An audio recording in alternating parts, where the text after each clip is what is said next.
Hello YouTubers and Molly communities.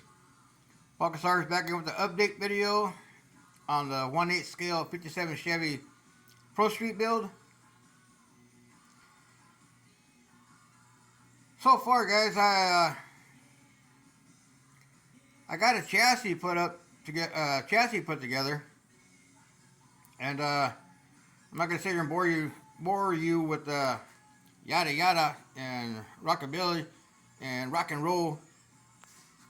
Anyways, I do an air guitar for you guys, but yeah, that's just so hard on my arms, my fingers and the strings and whatnot. Anyways, let me give you a peek at what I did.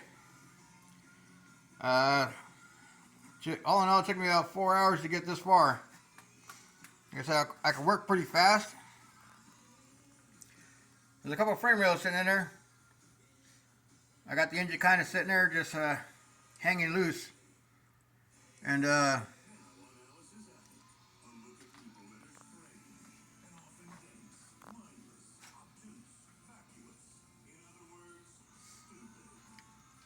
didn't want to get too wild. Maybe just a semi-stock 57 frame back half with a little bit of a twist to it. I'm going to pull the cab and the bed off and just give you a quick walk around what I did.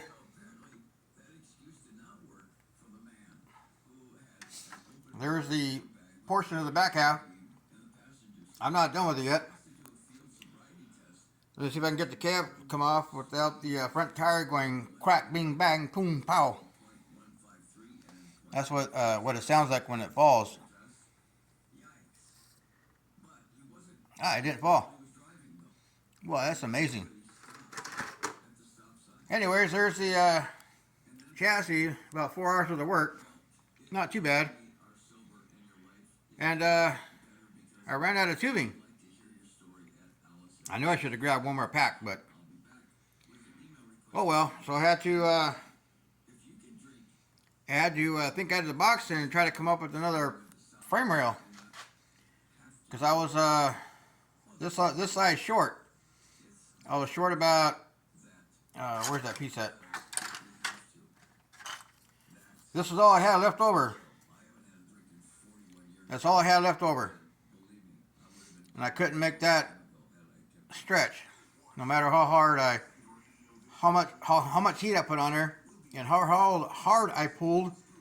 I wasn't going to stretch that plastic that far, so I had to cut some plastic and make my own. And this is part of my first attempt, guys. Don't laugh.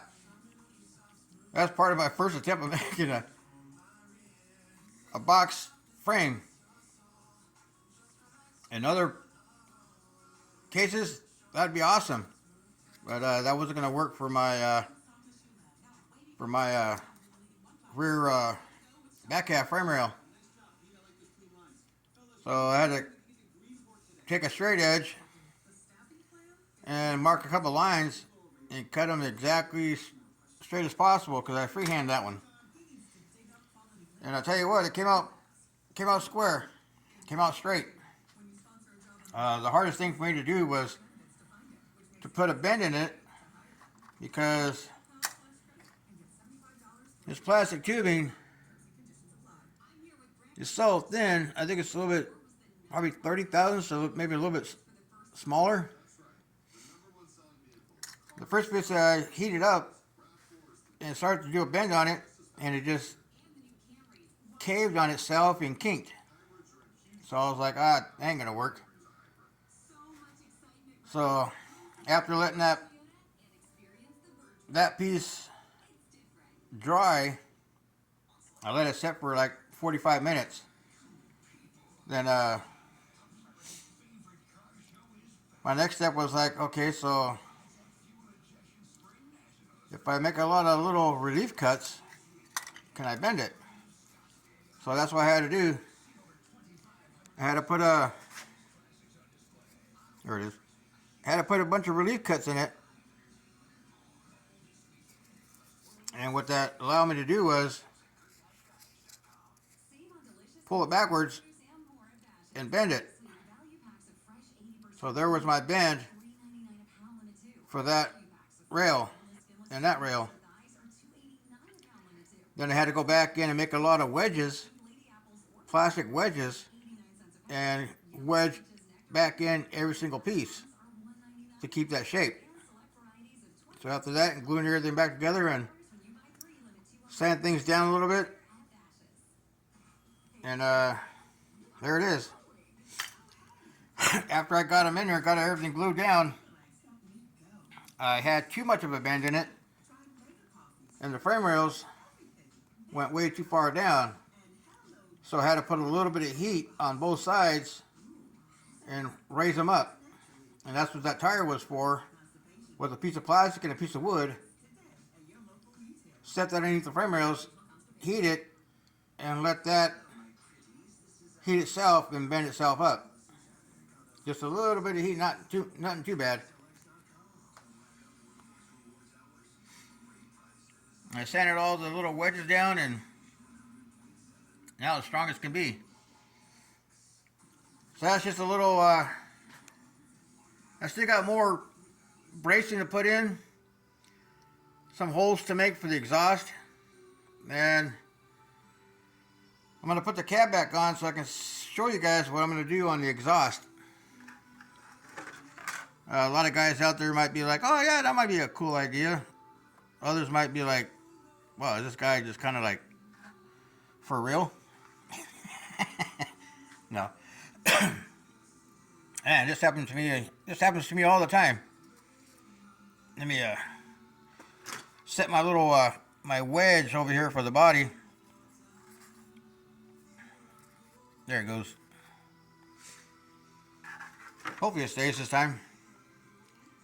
So what I'm going to do on the exhaust, hopefully it'll work out. I'm kind of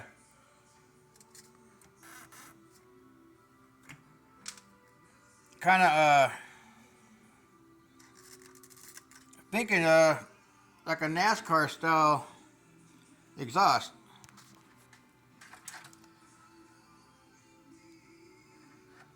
Kind of a flat side edge. Now the bed's now the bed's on are kind of crooked. Okay, so anyways, you guys can get an idea. It don't have to be straight, but you guys get a idea. This piece here is supposed to scoot back just a little bit more. There it goes. Okay, I feel better. So I'm going to build a header, come down, try to hide it in between the chassis rails, kick out, and they come out right here. But instead of doing the traditional round exhaust tips and all that, I'm going to make a flat exhaust tip to kick back in and flow into the tube and the muffler, and kind of use that side step area as the exhaust. That's what I'm thinking. Either that, or I can make some stacks. No. So that's where I'm at, guys. 4 hours later, and I got the chassis glued all together, and I just got to finish all the bracing and make some dimple dies in the frame rails, and keep trucking along. Next thing I got to build now is I got to start it in the upholstery tub, because I got to get the ride height dialed in. And when I build the upholstery tub, there's going to be a piece of evergreen on the back side of this door, to where the upholstery tub is going to sit right up against that. So that's my next step, because I think the ride height is going to be right where it sits, right there. Not too low, not too high. It's got a nice rake to it. And give me enough room in the rear for some wheelie bars. So I think that's where I want the body to sit. So I'll start working on the upholstery tub. I can start working on the lower section of the firewall to where that upholstery tub and the firewall will meet up with the bottom of that firewall, and kind of that'll be the mounting point for the cab to mount to the upholstery tub, and the upholstery tub mounted to the frame. So those will be my next step, guys. Just a quick update on the chassis. I'm just kind of building piece by piece. That's one thing that's a pain in the rear end of making these large scale models. When you're scratch building, you got to make every piece by hand. You got to cut everything by hand. You got to draw it out, design it. Yeah, everybody can do a 3D printer, but I just love scratch building. So that's what I got going now. It's almost in a roller form. Next thing I got to do is work on the front suspension, build a 4-link for the rear. I even set the pinion angles on these large scale models. Then build the drive shaft for it. And then it'll kind of be I'll have a roller, what they call a roller. And once I get the upholstery tub and I can start building the roll cage, I'll do the roll cage for the cab, all one piece, so I can drop it in there. Then I'll have my cuts in the cab for the outer. That's going to slip in through the back after everything's painted, put in, glued, then mount it back here, pinned and glued. So that'll probably be the last piece to go in, is the two rear halves, probably one here, one on the other side, and one a little bit lower, tying in everything together. So that's where I'm at, guys. Let me know what you think, and stay tuned for the next video, and y'all have a good Friday evening, good Saturday, good Sunday, and a good work week. Happy mauling, everybody.